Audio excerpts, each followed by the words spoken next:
Hello everyone, welcome back to my channel and I hope that you are all doing very well. So in today's video we'll be discussing unit 3, that is a drama Macbeth written by William Shakespeare, जो कि एक English play right, poet और actor भी थे और इनको greatest writer माना जाता था इन इंग्लिश लैंग्वेज। ठीक है, तो आज की इस वीडियो में हम मैकबेथ ड्रामा को डिस्कस करेंगे जो कि 1623 में पब्लिश हुआ था। So first of all will discuss the relationship between literature and films, कि इन दोनों का आपस में क्या संबंध है। लिटरेचर में जो भी हम पढ़ते हैं, जो भी कहानियाँ पढ़ते हैं, स्टोरीज़, नॉवल, शॉर्ट स्टोरीज़, और फिल्म्स, इन दोनों का क्या रिश्ता है आपस में। ठीक है, क्योंकि कई बार हम ऐसी मूवीज़ देखते हैं जो कि हमारी बुक की जो भी कहानी है उससे बिल्कुल मैच करती है। ठीक है, कि अरे ये तो वही कहानी है जो हमने बुक में पढ़ी थी। ठीक है, तो इसको हम क्या कहते हैं, थ्योरी ऑफ अडेप्टेशन।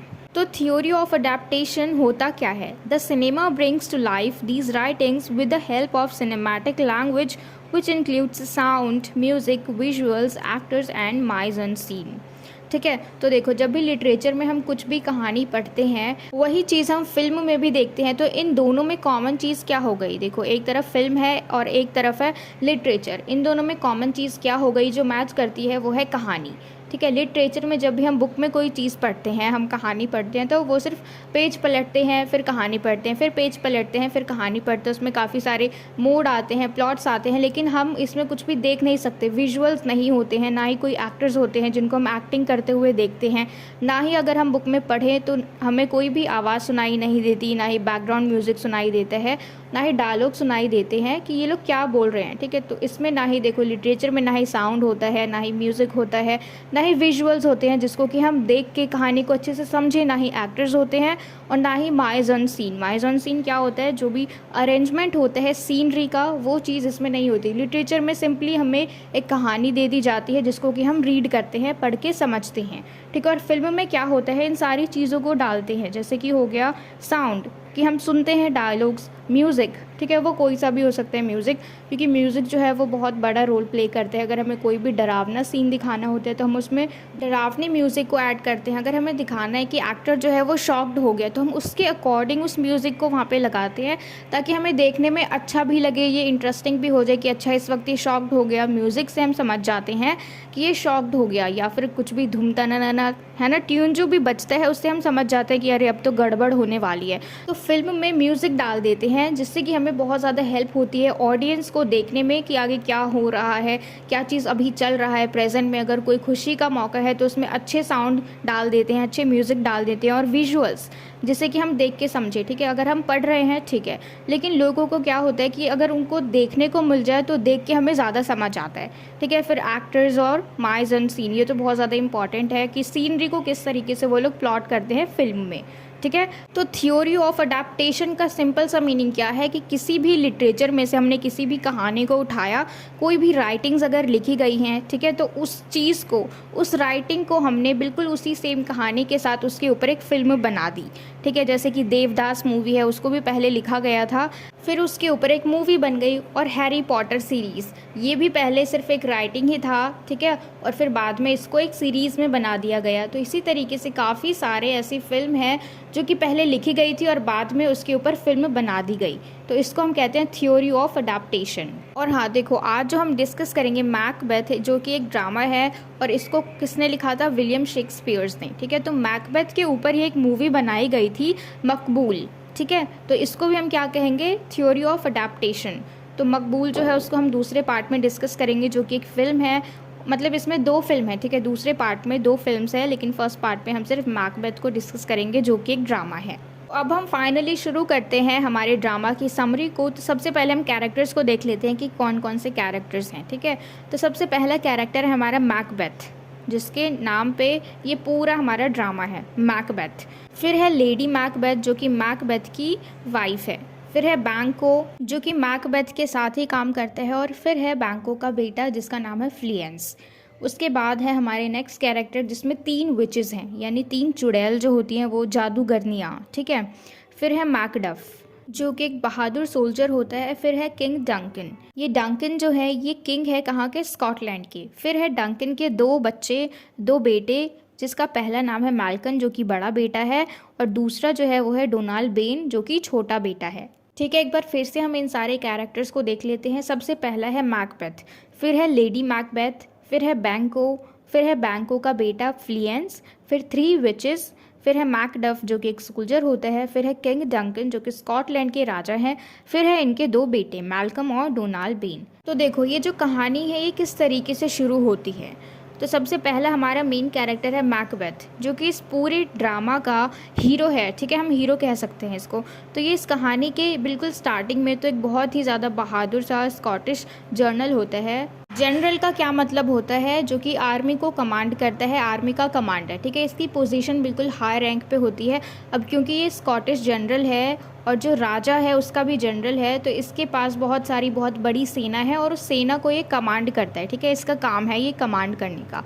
तो ये लोग क्या होता है, देखो एक वार छिड़ी होती है, युद्ध छिड़ा होता है नॉर्वे और स्कॉटलैंड के बीच। मैकबेथ जो है ये स्कॉटिश है, ये स्कॉटलैंड का है। ठीक है, और जो राजा है डंकन, उनके पास 2 इनके जनरल है जो कौन है, मैकबेथ और बैंको। तो ये दोनों स्कॉटलैंड की तरफ से जाते हैं नॉर्वे से युद्ध करने और ये दोनों वापस आ रहे होते हैं उनको हरा के।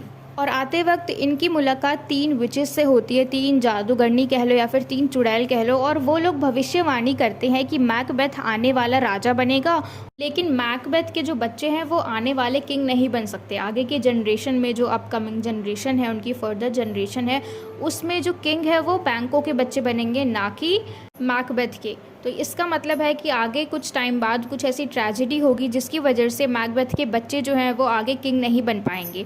यानी आगे रास्ते में जो बाधा है वो कौन है, बैंको है। तो ये मैकबेथ इतना ज़्यादा लालची हो जाता है, इतना ज़्यादा अंधा हो जाता है सत्ता की लालच में, यानी उसको इस किंगडम को संभालना है किंग बन के। ठीक है, तो पहले तो ये लोग विश्वास नहीं करते हैं, लेकिन जैसे जैसे चीज़ें होती हैं इन विचेस के प्रोफेसीज़ के अकॉर्डिंग, ये जो विचेस हैं इन्होंने जो भी बात कही है वो धीरे धीरे करके होने लग जाती है। तो ऐसे मैकबेथ और बैंको को इनके ऊपर यकीन आ जाता है। ठीक है, और मैकबेथ जो है वो शुरू में नहीं चाहता, लेकिन उसकी जो वाइफ है लेडी मैकबेथ वो उसको भड़काती है, मतलब वो बहुत कोशिश करती है और लास्ट में ये दोनों सबको मार देते हैं। लेकिन फिर भी ये खुद को ही बर्बाद कर लेते हैं, इनका कुछ भी नहीं होता। ठीक है, और फिर भी राजा कौन बन जाता है, ये जो डंकन है, किंग डंकन है, उसका बड़ा बेटा मैल्कम। तो अब हम फाइनली समरी को शुरू करते हैं। मैकबेथ एंड बैंको, King Duncan's general, come across 3 witches on the outskirts of the battlefield while they are on their way home after quashing a rebellion। तो अब देखो मैकबेथ और बैंको जो हैं ये दोनों राजा के, किंग डंकन के जनरल हैं। ठीक है, यानी कमांडर है, इनकी बड़ी सेना है और यही संभालते हैं राज्य को। ठीक है, एक तरीके से होता है ना, मार पिटाई अगर युद्ध हो जाए तो यही जाके एक्शन लेंगे। तो इस तरीके से यही दोनों यहाँ के जनरल हैं और ये दोनों वापस आ रहे होते हैं युद्ध जीत के, विजय प्राप्त करके ये दोनों वापस आ रहे होते हैं। और तभी रास्ते में इनकी मुलाकात होती है 3 विचेस से, 3 जादूगरनियों से। And the witches prophecy that Macbeth will be bestowed with the title of thane of Cawdor and will eventually become king of Scotland while Banquo will beget kings. तो ये विचेस जो हैं ये क्या प्रोफेसी करती हैं, क्या भविष्यवाणी करती हैं कि मैकबेथ जो है उसको एक नया पोजीशन मिलने वाला है, यानी इसकी जो पोस्ट है वो प्रमोट होने वाली है। अभी तक ये जनरल था और अब ये क्या बन जाएगा, थेन ऑफ कॉर्डर। और थेन ऑफ कॉर्डर बनने के बाद ये इवेंचुअली किंग भी बनेगा स्कॉटलैंड का। ठीक है, लेकिन स्कॉटलैंड का किंग बनने के बाद जो आने वाले किंग होंगे वो बैंको के बच्चे होंगे, ना कि मैकबेथ के। तो देखो ये लोग अभी जनरल्स हैं, नॉर्मली जनरल्स हैं, तो इनको मतलब ऐसी पोजीशन मिल जाए अचानक से तो ये लोग इतना ज़्यादा एक्सपेक्ट नहीं करते, तो इनको विचेस की बातों पे भरोसा नहीं होता।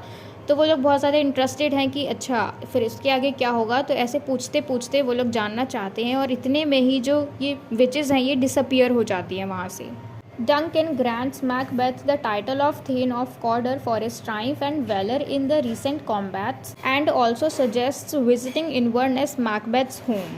देखो डंकन जो है यानी राजा जो है स्कॉटलैंड के, वो मैकबेथ को ये टाइटल दे देते हैं, यानी उसको वो पोजीशन मिल गई। किस चीज़ की, थेन ऑफ कॉर्डर की।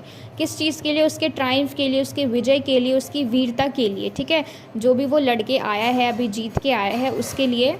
और साथ ही साथ ये भी कहते हैं कि वो मैकबेथ के घर आज विज़िट करेंगे। ठीक है, यानी एक तरीके से ही वो उसका सम्मान करते हैं, उसके घर जाके इतनी बड़ी हस्ती होके, राजा होके वो मैकबेथ के घर जा रहे हैं क्योंकि वो उसका सम्मान कर रहे हैं और उसको एक मतलब ऐसा दिखाना चाह रहे हैं कि वो उसके लिए प्राइज़ है कि इतनी बड़ी हस्ती उनके घर में गई। यानी आज ही के दिन मैकबेथ को टाइटल भी मिला, मैकबेथ को अपनी पोजीशन भी मिली थेन ऑफ कॉर्डर की, और आज ही के दिन राजा इसके घर आए हैं, ठीक है। And upon hearing from her husband about the title awarded end of the prophecy, lady Macbeth starts plotting the Kings murder. तो देखो जिस हिसाब से जो मैकबेथ है वो अपनी वाइफ को ये सारी बातें बताता है कि जिस तरीके से वो रास्ते में मिला उन 3 विचेस से, और उन्होंने भविष्यवाणी की कि आज उसको ये पोजीशन मिलने वाली है, आज वो थीम ऑफ कॉर्डर बनने वाला है। तो पहले तो उसको विश्वास नहीं हुआ, लेकिन जब वो बन गया तो उसको लगा कि हाँ उनकी बात सच थी। तो ये बात उसने लेडी मैकबेथ को बताई, अपनी वाइफ को बताई। तो उसको लगा कि अगर उन्होंने भविष्यवाणी की कि ये थेन ऑफ कॉर्डर बनने वाला है, और ये बन भी गया, यानी मैकबेथ जो है ये थेन ऑफ कॉर्डर बन गया। और उसके बाद की जो भविष्यवाणी थी वो क्या थी कि इवेंचुअली वो किंग भी बनेगा स्कॉटलैंड का। तो लेडी मैकबेथ अब सोचती है कि अगर ये किंग बनेंगे स्कॉटलैंड के कुछ टाइम बाद, इससे अच्छा है कि अभी बन जाए, क्योंकि उसको भी बहुत जल्दी है कि वो क्वीन बन जाए, क्योंकि अगर मैकबेथ किंग बनेगा तो वो ऑटोमेटिकली क्वीन बन जाएगी। और उसके दिमाग में ये बात क्लियर है कि ये जो प्रोफेसी है ये बिल्कुल सच है, क्योंकि आधी बात तो सच हो गई जो भी भविष्यवाणी की थी। और कुछ टाइम बाद अगर वो राजा बनेगा तो इसमें क्या गलत है कि वो अभी राजा बन जाए, ठीक है। तो ऐसे ही जो लेडी मैकबेथ है वो क्या प्लानिंग करने लग जाती है कि वो राजा को मार देंगे, उसका मर्डर कर देंगे। और अभी अच्छा मौका है क्योंकि जो राजा है वो उनके घर में ही है अभी। And Macbeth is taken aback at first but later agrees and they both plot together. तो देखो जब लेडी मैकबेथ ने शुरू में बोला कि क्यों ना हम राजा को मार देते हैं, इससे हम राजा रानी बन जाएंगे, इससे जो मैकबेथ है वो किंग बन जाएगा। तो पहले तो वो बहुत ज़्यादा शॉक्ड हो जाता है शुरू में, लेकिन बाद में जब वो बहुत ज़्यादा मनाती है और उसको अपनी बातों से सपने दिखाती है कि अगर हम किंग बन गए तो हमारे हाथ में कितनी ज़्यादा पावर होगी, हम कुछ भी कर सकते हैं, हम रूल करेंगे स्कॉटलैंड में। तो ये सारी बातें बोल के मैकबेथ को मना ही लेती है, और बाद में वो अग्री कर देता है उसके इस प्लान पे कि वो लोग किंग का मर्डर कर देंगे। तो देखो किंग तो ऑलरेडी उनके घर में है, वो सो रहा है, क्योंकि जैसे ही उसके पास संदेश भेजा गया था कि मैकबेथ को थेन ऑफ कॉर्डर बना दिया गया है, और ये संदेश भेजने के तुरंत बाद जो राजा है ये इनके घर आ गए थे। तो अभी जो राजा है वो उनके घर में सो रहे हैं, और अभी रात का वक्त है। Later that night when everyone is asleep, lady Macbeth gives drugged wine to the guards and Macbeth killed Duncan and his guards। तो देखो अब क्या होता है, जो मैकबेथ की वाइफ है वो क्या करती है, जब सारे गार्ड्स जो हैं वो सो रहे होते हैं, जब सब लोग सो चुके हैं, रात हो चुकी है, तो वो क्या करती है, वाइन में ड्रग मिक्स करके सारे गार्ड्स को दे देती है। और उसी वक्त जो मैकबेथ है वो राजा को मार देता है, ठीक है, और उसके गार्ड्स को भी मार देता है। And Lady Macbeth places the bloody daggers besides the body of the dead king herself, setting the scene for the guards to be blamed for the king's murder। तो देखो ये क्या करते हैं इतनी चालाकी से कि जो ब्लडी डैगर है, यानी जिस चाकू से उसने खून किया था किंग का, उसमें बहुत ज़्यादा खून लगा हुआ है, तो वो क्या करते हैं कि उसी के बॉडी के पास रख देती है, और ऐसा दिखाना चाहती है कि गार्ड्स जो हैं उन्होंने ही किंग का मर्डर किया है, गार्ड्स ने ही उनको मारा है। तो सबको पता लगता है कि राजा की मृत्यु हो चुकी है, तो बहुत हो हल्ला होने लग जाता है, शोर शराबा होने लग जाता है, और सारे लोग इकट्ठा हो जाते हैं।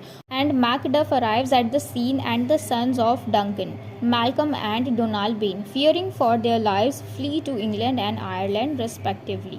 तो अब देखो बहुत ज़्यादा हो हल्ला होने के बाद जब सबको मालूम चल गया है कि भाई स्कॉटलैंड के राजा की मृत्यु हो चुकी है, उनका मर्डर हो चुका है, वो अब इस दुनिया में नहीं रहे, तो जो स्ट्रॉन्ग सोल्जर है मैकडफ ये आते हैं, और इसके साथ साथ जो राजा है इसके दोनों बेटे आते हैं, मैल्कम और डोनाल्ड बेन। और अपने पिताजी के, अपने फादर की डेड बॉडी को देख के ये दोनों बहुत ज़्यादा डर जाते हैं और सोचते हैं कि भाई किंग मारा गया, तो अब जिन्होंने किंग को मारा है उनका अगला टारगेट कौन होंगे, हम दोनों होंगे। तो ये दोनों डर के मारे वहाँ से भाग जाते हैं। जो मैल्कम है वो इंग्लैंड चला जाता है, और जो डोनाल्ड बेन है वो आयरलैंड चला जाता है।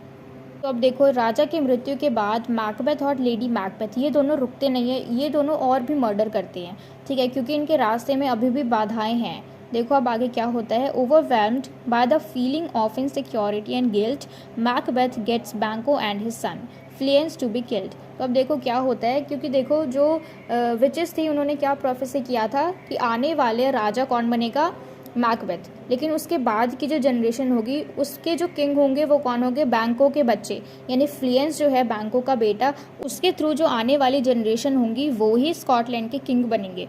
तो अब इसको डर है कि चलो राजा तो मर गया, उसकी पोजीशन जो है, राजा की जो पोस्ट है स्कॉटलैंड में वो तो खाली है, लेकिन उसके बाद वो राजा बन गया, ठीक है, मैकबेथ राजा बन गया क्योंकि अब ये जो राजा है ये मर चुके हैं।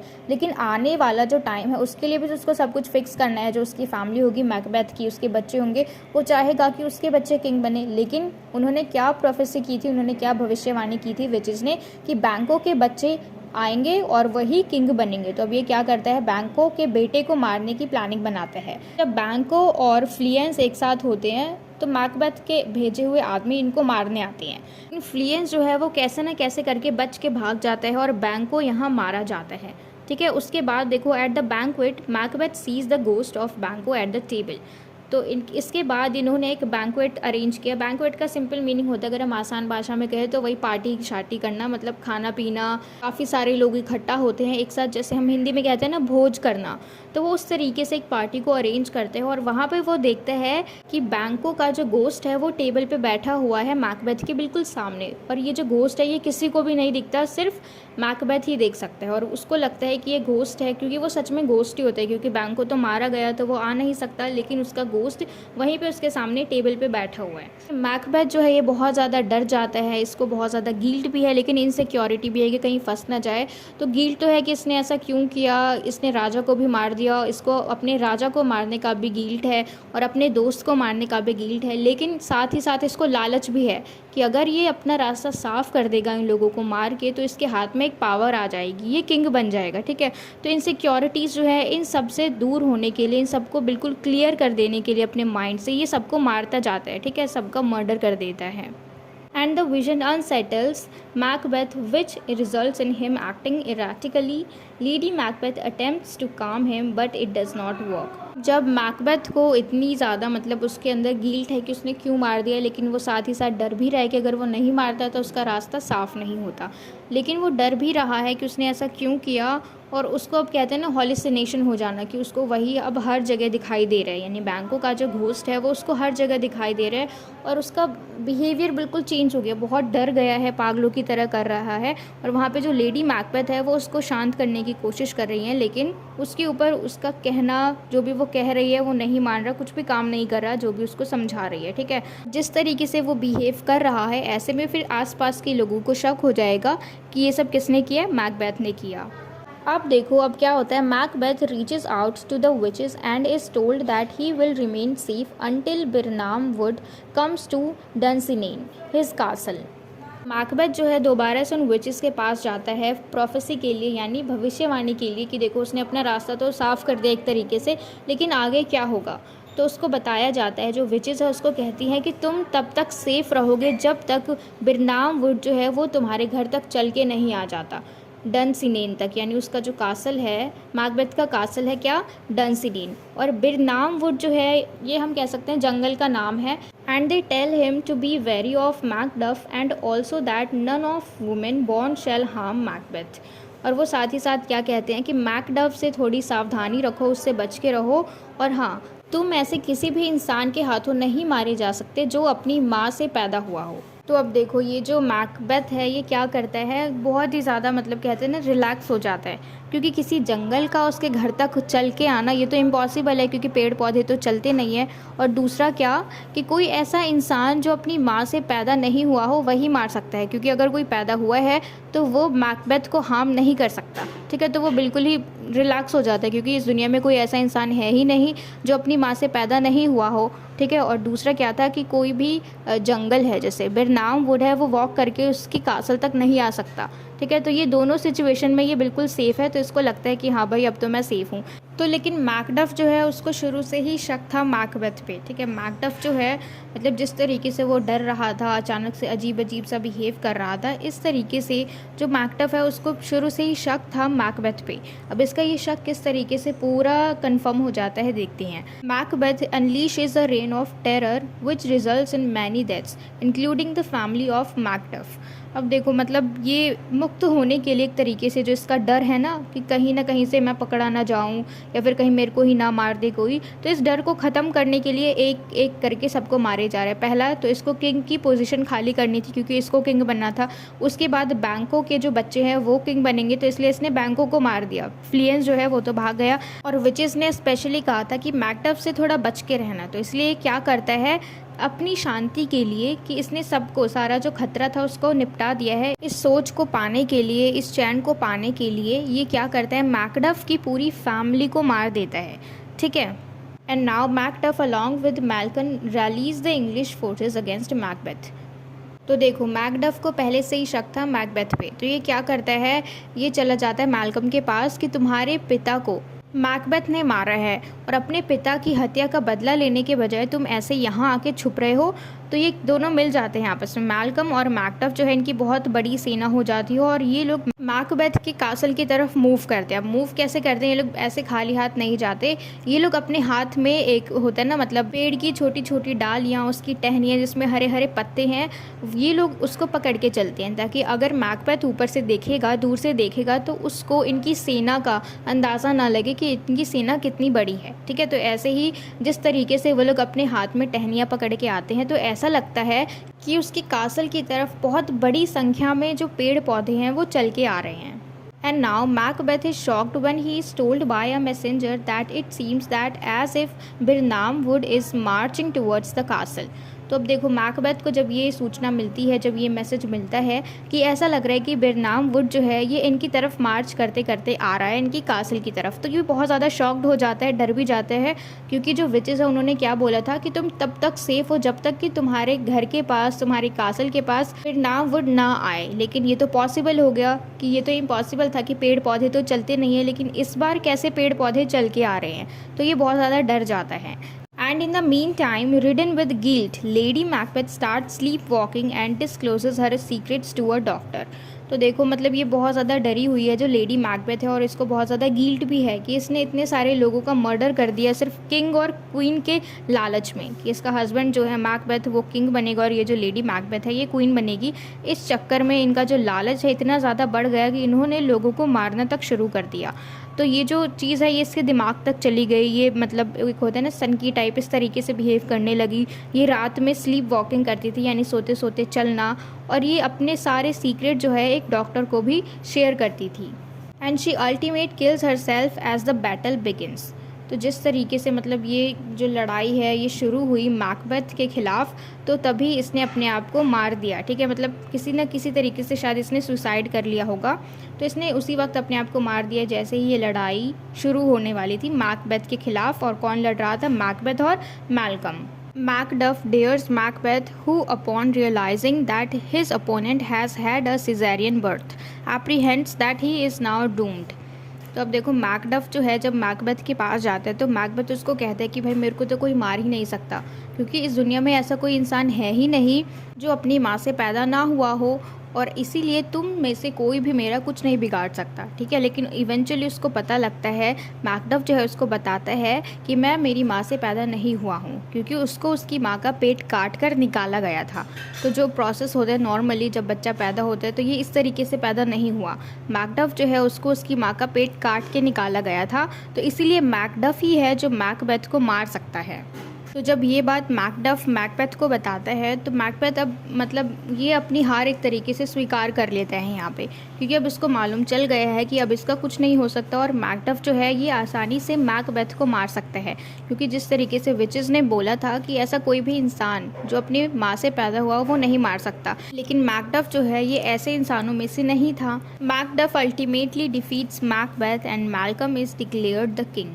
आखिरकार मैकडफ जो है वो मैकबेथ को हरा देता है, और फिर एंड में जो मैल्कम है, जो राजा का बड़ा बेटा होता है मैल्कम, उसको किंग डिक्लेयर कर दिया जाता है। तो इस कहानी में हमने क्या देखा कि इंसान जो है वो लालच में बिल्कुल अंधा हो जाता है कि उसको ये भी नहीं पता लगता कि सही क्या है और गलत क्या है। जिस तरीके से मैकबेथ एक मर्डरर बन गया, अपने किंग को मार दिया, अपने साथी बैंको को मार दिया, उसके बाद मैकडफ की पूरी फैमिली को मार दिया, और जिस चीज़ के लिए उसने ये इतने सारे मर्डर किए वो चीज़ उसके हाथ ही नहीं लगी। बाद में उसकी हार हुई, उसके हाथ से भी सब कुछ चला गया, उसकी जो वाइफ थी वो भी मर गई और वो भी हार गया। यानी इतनी मेहनत जो उसने की वो सब कुछ वेस्ट चली गई, है ना। तो आज की इस वीडियो में इतना ही, और मुझे पूरी उम्मीद है कि आपको ये ड्रामा अच्छे से क्लियर हो गया हो। And if so then please let me know in the comment box if you like this video and share it with your friends as well so that they can get help from it. And don't forget to subscribe my channel. And till we meet in the next video, keep learning.